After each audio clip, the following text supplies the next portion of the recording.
Hi, I'm Dr. Mike Chupp, your host for CMDA Matters, and welcome to our fourth podcast of the year. We've had some great guests this year. Dr. James Dobson, a great legacy interview, kicked us off. Dr. Christopher Ewan talked to us about holy sexuality. And last week, Dr. Andre Van Mol talked to us about the transgender tsunami. Well, my guest today is Dr. Gene Wright. All of these podcasts are available through iTunes or Google Play, also on our CMDA app, or you can listen on our website, cmda.org/CMDA Matters. I'd encourage you to subscribe via iTunes or Google Play so that you won't miss any of these great interviews. Did you know that CMDA has 12 specialty sections? We have groups in family medicine, psychiatry, academic physicians and scientists. We've got a physical rehab section, groups of surgeons, nurse practitioners, dermatology, and many others. This particular part of our campus and community ministry is growing very fast, and in fact, we're preparing to add a new section of Christians in healthcare administration. If you're interested in getting involved in the particular section that involves your specialty, just go to cmda.org/specialty sections and see if you might get connected. Our family medicine section is actually working hard together in advocacy efforts to influence the American Academy of Family Physicians on pro-life and Christian values. You know, CMDA is almost 90 years old, and we are on over 300 campuses across this country, but we still remain, unfortunately, a fairly well-kept secret. I'd like to challenge you to tell your friends about CMDA. Encourage them to become a member and get involved. We really don't put money into advertising CMDA, but I'm requesting your help to encourage others to be a part of this family. If each member recruited just one member, we could double our CMDA membership. And the more members that we have at CMDA, the more that we can do for God's kingdom. I just want to challenge you to recruit one member this year. Well, today's interview, let's get to it. It's fascinating. And both our producer, Rusty Sluter, and I have been eager to get it out to you since we recorded it earlier this month. Our subject is innovation in healthcare as this new decade begins. And my guest is Dr. Gene Wright. She's responsible for leading the advancement of innovation initiatives throughout Atrium Health in Charlotte, North Carolina, as the Chief Innovation Officer. Dr. Wright is a lifetime CMDA member. She's also been one of our trustees in the past, and she's been active with us in advocacy in Washington, D.C. Let's get right to this interview and hear about innovation in healthcare in 2020 from Dr. Wright.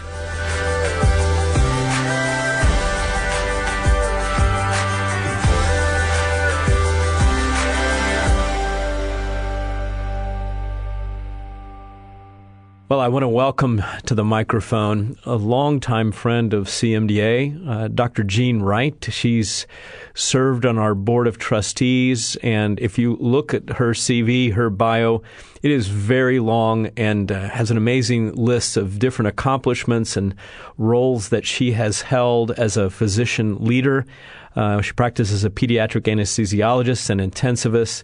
She's been a physician executive at Emory, chair of peds at Mercer, and executive director for Memorial Health Children's and Women's Hospital in Savannah, and was the chief medical officer for Atrium Health in Cabarrus. I hope I pronounced that correctly. That's right. Gene, welcome to the program. Wow, it's a great privilege to have you here. Well, thank you so much. I'm excited and looking forward to our conversation. Well, we're going to talk about innovation, and as we were getting introduced a few minutes ago, you were sharing with me that you're actually on the West Coast because your son is having a rather innovative and new procedure, a reconstructive procedure. Just tell our listeners just a little bit about that. I find it fascinating. The most recent addition to our family is a young man named Isaac. He's 13. He comes from China. And he had bilateral microtia, so small ears on both sides, and no oral canals on either side. So he was hearing impaired because he was blunted in that sensory neural impact that would come in through your tympanic membrane and only had bone conduction hearing. Mm-hmm. But he was very bright, and when we met him, I said, would you like a family? And long and short, everything was stacked against us. I was too old, and I'm still too old. He was almost too old.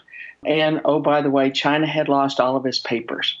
So I said to him, I can't promise you that this will happen, but I will try. And 2 days later, China mysteriously found his papers after them being missing for 12 years. And then 11 months later, even though I was still too old, he came home. So his American name is Isaac. Isaac. We named him that because Isaac in the Bible had a very old mother. That was the joke. Well, for our listeners who don't know Dr. Wright, Dr. Wright is a frequent plenary speaker for numerous CMDA activities, and I think what everyone appreciates so much about you, Dr. Wright, is your sense of humor. Well, tell us what Isaac just had done. So he just had a 3D printed ear. He'll need one on both sides, but we came out here and had a marvelous pediatric plastic surgeon use a 3D mold to build the scaffolding of his outer ear. And then she did a flap over it and then took skin from his hip. And when you look at him now, you would think this was the ear he was born with. Wow, amazing. He will still need augmented hearing devices, a bone-anchored hearing device behind his ear. But for all intents and purposes, he will look like this is the ear that he was born with. So it's amazing, In fact, my son actually got to sit there and pick out his ear because she had different moles that he could pick out. But if you already have a normal-looking ear, she'll take a scanning device, scan your normal ear, make the mold, and then do the ear flap over that so she can imitate the ears. And she's an amazing physician, surgeon. Her background was actually in architecture at Berkeley and the med school at Stanford, then UCLA for plastic surgery. So she has the art and the science combined. Well, you may think that Isaac was not blessed with a younger mom, but wow, he was blessed with a connected mom, a chief innovation officer, and who takes it home. Thank you for sharing that story, Gene. Yeah. Well, your title is Chief Innovation Officer, and I just would like our listeners to hear a little bit about how you went from being a Chief Medical Officer and executive team to focusing on innovation. Tell us about that transition. I think it's always been in my background because at Emory, you are a research scientist, so you're grounded in research and discovery. And then when I was at Emory, I went to business school, and 2 classes were really very life-changing for me. One was a formal course in innovation, and I didn't realize the difference back then of, say, doing research and hypothesis-driven discovery from innovation, which is much more an iterative process. But I learned it there in business school, and I also learned analytics, and both of those would end up being very instrumental in directing the latter part of my career. So as you mentioned, I did come to Atrium Health. Back then it was called Carolina's healthcare system. Mm-hmm. Because we're in more states now than just the Carolinas, we broadened our name to reflect that.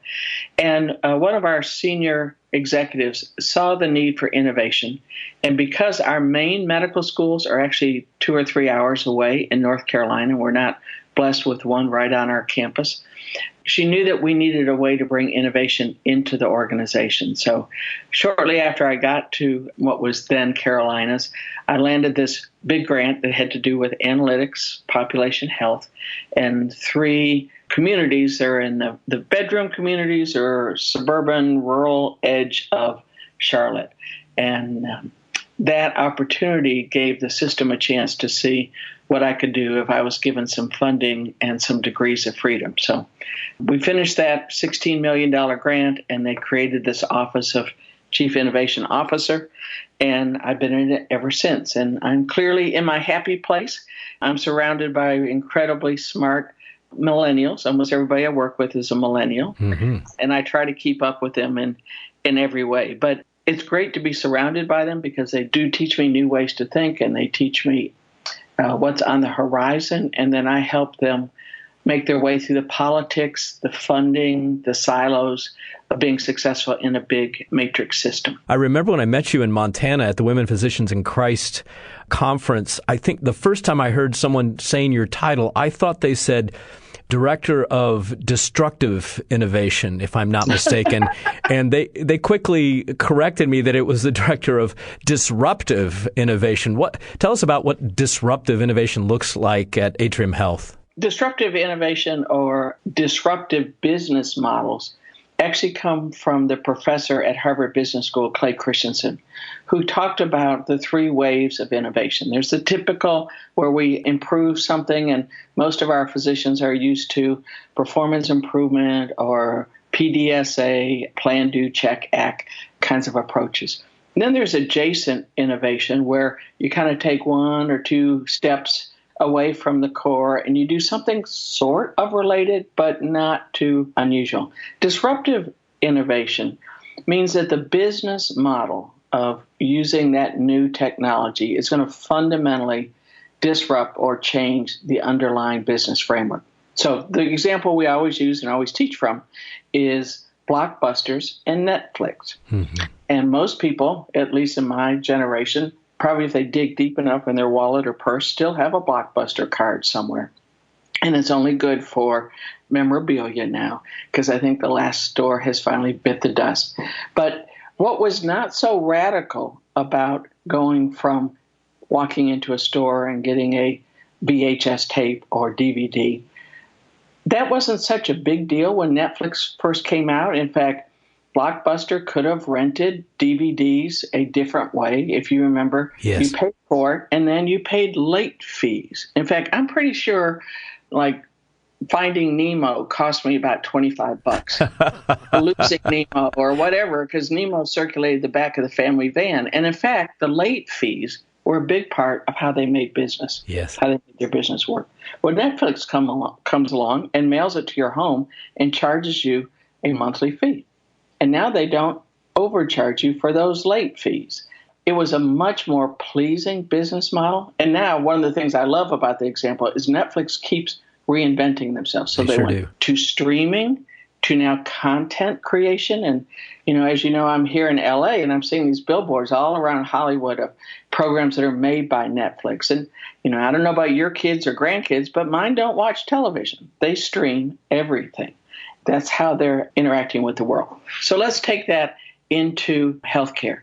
So most of us were grown up with a per-click way of dealing with healthcare. You go to the doctor, the patient pays a copay or something like that, and it's a per-click RVU-based model.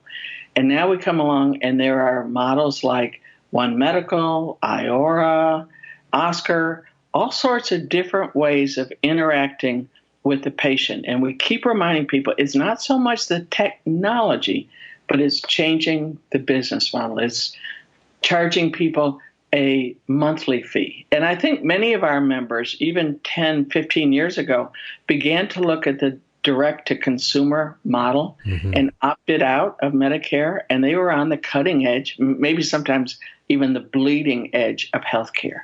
A lot of people were scornful and thought that that wouldn't survive. But lo and behold, not only is it surviving, it's thriving. And those business models are the things that disrupt.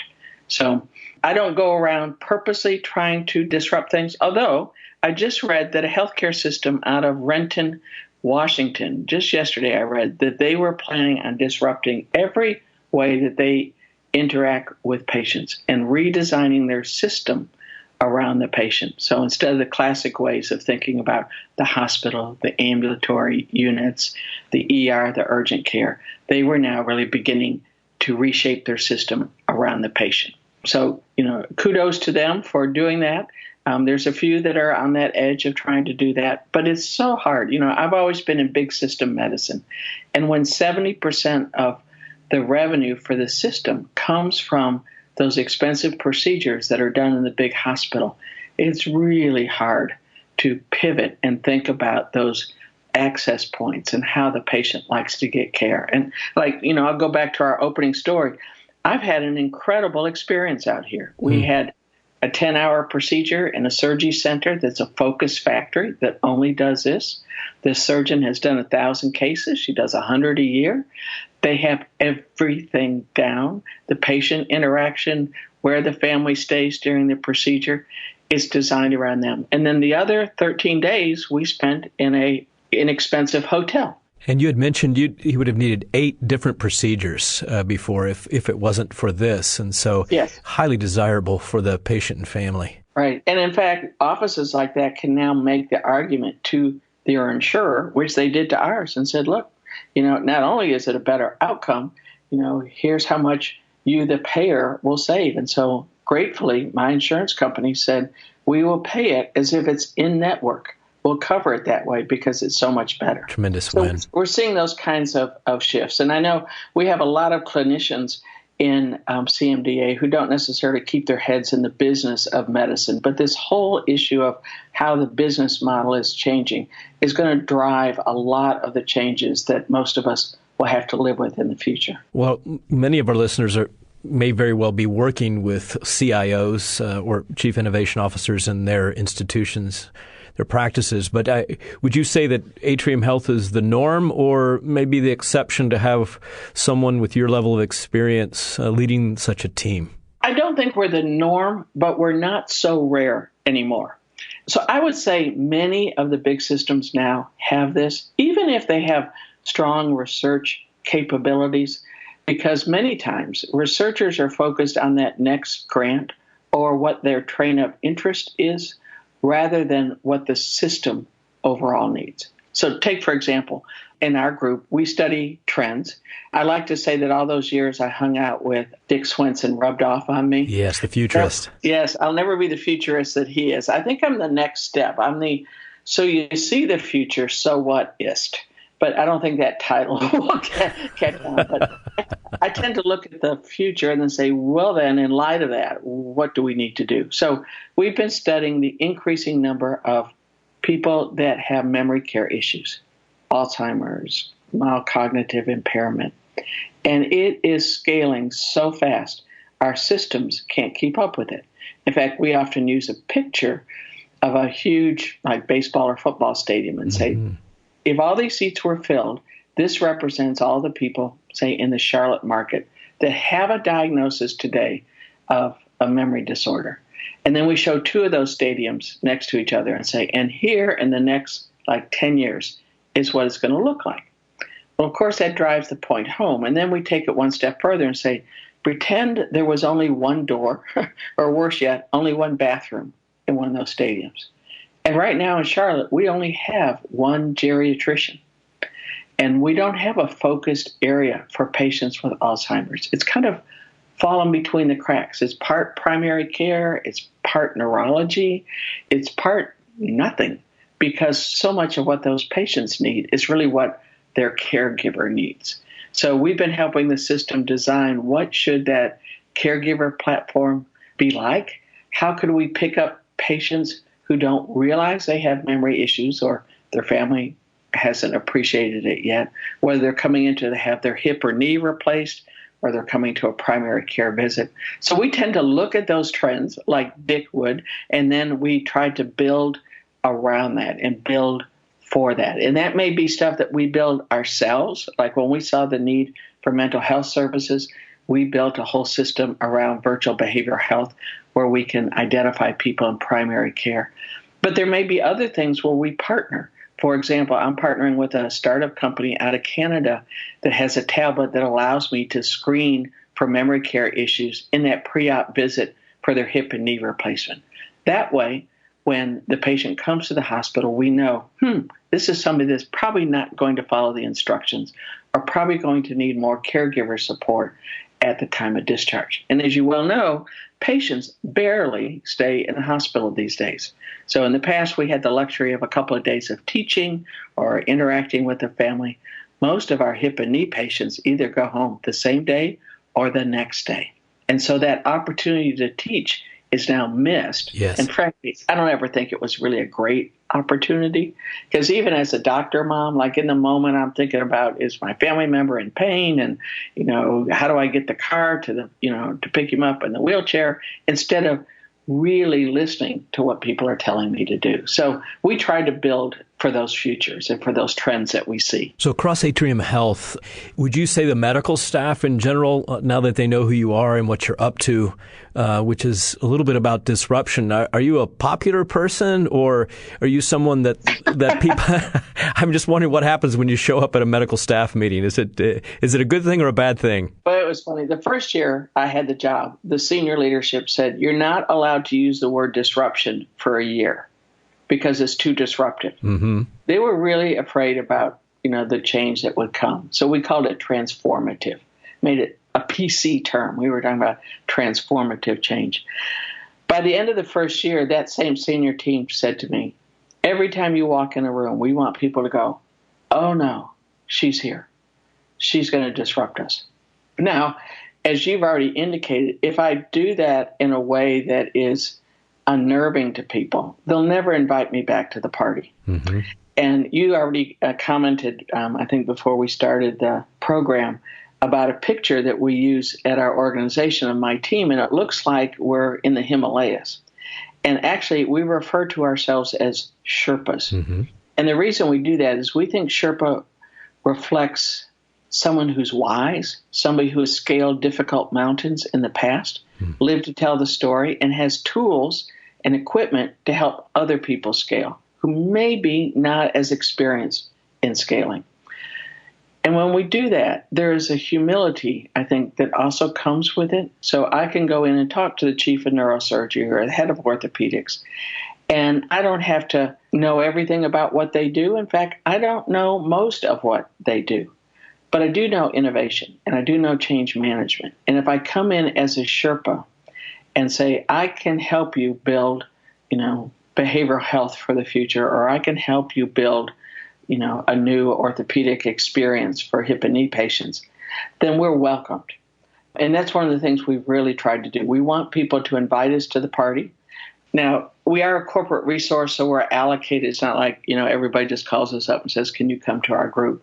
But it's been interesting. As we work with different groups, they'll call us back and say, look, you worked with us in the pediatric ER. Can you come back and help us with this or that? And so we'll prioritize it against, the corporate list of projects that we need to work on. But you're exactly right. There could be people that go, she's here. And I'm sure there's a couple of physicians that may actually have my picture on a dartboard somewhere. But we really have tried to neutralize that. And we're also strategic. There's 10 people on my team. We all have different skills. I'm the only clinician, but I have business development people. I have an artist. I have people really great at project management. I have somebody that was in IT. So we also divide and conquer and send people into different areas where we think they'll be more effective. Well, when you did our CMDA Board of Trustees training, you asked the board a very curious question. What is a job? And what's the value of understanding the job? Tell our listeners about this whole issue of a job. This was one of those theories that really resonated with us. The theory is called jobs to be done. Again, it comes out of Harvard Business School. And if our listeners go online, look at the YouTube video, it usually is an explanation of people buying milkshakes.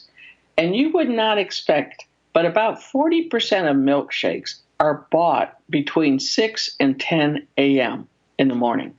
Why would somebody do that? Well, they were essentially hiring that milkshake to help accomplish a job, which was fill me up, don't make a mess in my car, don't break apart like a donut or biscuit, and yet keep me satisfied through the morning and give me something to kind of fidget with in my hands in a long commute. That framework has really helped us think about why do people both hire and fire different aspects of healthcare. I may have shared the example that when my daughter was competing as a competitive cheerleader years ago, a sport that I'm not in favor of. It takes you right to the concussion protocol. But she called me on a Friday afternoon. She was across town. She said, I have a sore throat, and we're supposed to go, I think it was to Gatlinburg the next day to compete. So what goes through Dr. Mom's mind is, I wonder if she has strep. If she does, she probably needs to be started on antibiotics, and maybe we shouldn't go to that meet tomorrow. I did not send her to her lifelong pediatrician who has a chronologic and continuous record. I did not send her to one of our own urgent care centers. I sent her to a CVS Minute Clinic. What was I hiring? I was hiring a strep test, essentially. And I knew what I needed, and I needed to get back to life, back to what we were trying to do. Well, we've used that kind of mindset to think about how do people engage with most of our services. And the reality is most people don't wake up in the morning saying, I think I want a continuous relationship with my primary care physician. Right. But jobs to be done is when you design to really meet the job in that person's life. Just like the surgeon we've gone to out here has designed this whole experience around getting the best outcome. She has the same surgeons, the same anesthesiologist. In fact, when we were scheduling the next surgery, which will be his second year in about 3 months, she said, oh, we can't do it on this date. My lead nurse is off that day, and I will not do a 10-hour operation without my lead nurse. And she knows the reason we've come this far and paid what we have to pay out of pocket is to get the best result. Yes. And so, everything is designed towards that. Well, Dr. Wright, thank you for taking time out from Los Angeles, and we pray for an awesome continued recovery for Isaac and for some time for you to get maybe some projects done that you wouldn't be getting done if you were in Charlotte. I hope that it will not be long before we can invite you back to share with our members, with our listeners. God bless you. Thank you so much, and God bless you as well.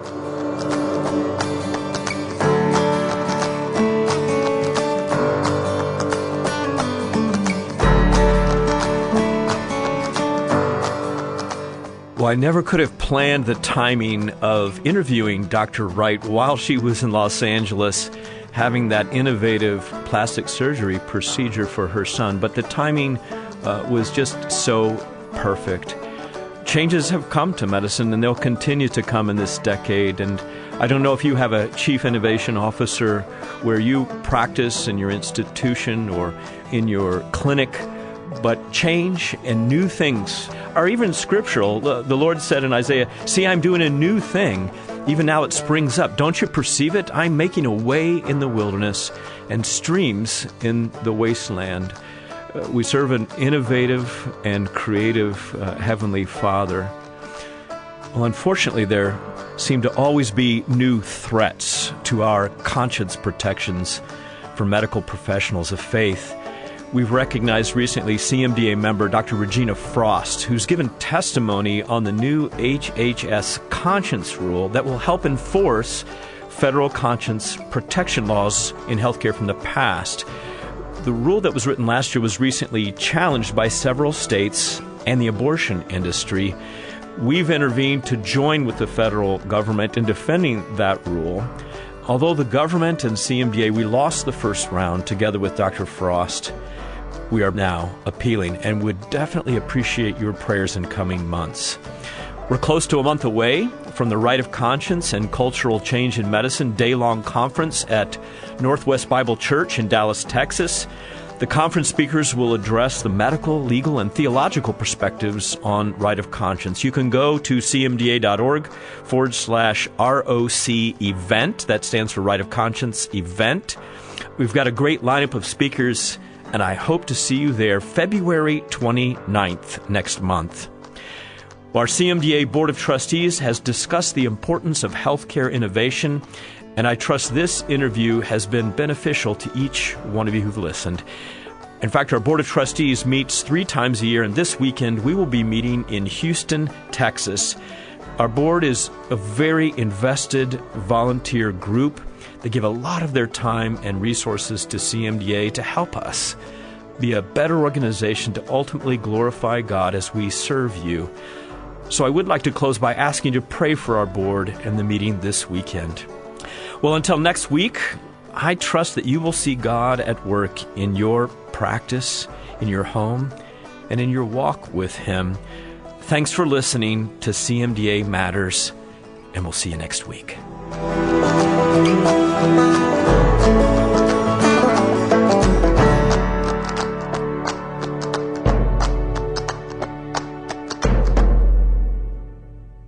This podcast has been a production of the Christian Medical and Dental Associations. The opinions expressed by guests on this podcast are not necessarily endorsed by the Christian Medical and Dental Associations.